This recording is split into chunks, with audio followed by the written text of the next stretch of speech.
Hej igen. Nu vil jeg så vise jer en tutorial på helix-cuttet, og det ser altså sådan her ud. Sådan der.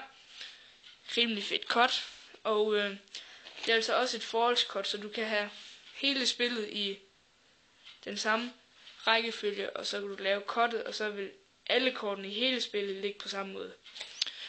Og hvordan man gør det er, at du skulle kunne gøre sådan her split.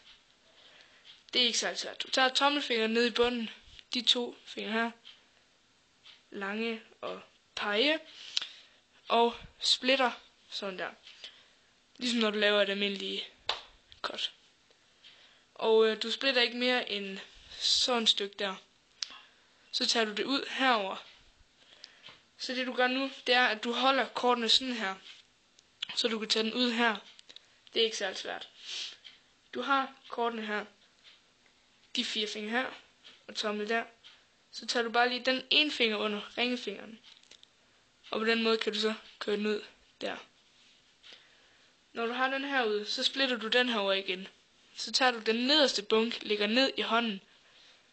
Flipper den der ovenpå. Og du skal ikke lade den ligge ovenpå. Du holder den bare sådan her. Så splitter du den her. Tager ringefingeren, holder den tredje bunk her. Tommelfingeren holder dem alle, og så de 3 fingre der. Så det du gør nu, det er, at du svinger den midterbunken ud her med tommelfingeren. Sådan der. Og så den øverste bunk med pegefingeren. Og så den sidste ovenpå. Altså sådan her. Cut. Ud. Og sørg for, når du tager den ud, så skal du sørge for, at den hænger helt herude, så at du kan få spillet ned her, uden de kommer til at genere hinanden. Også så du kan få den op her. Split. Der. Der. Der. Igen. Sådan der. Se den et par gange, hvis du vil lære den helt ordentligt. Hvis du er i tvivl, så se min video. Okay. Det var bare lige det. Håber I kan lide cuttet og tutorialen. See you next time.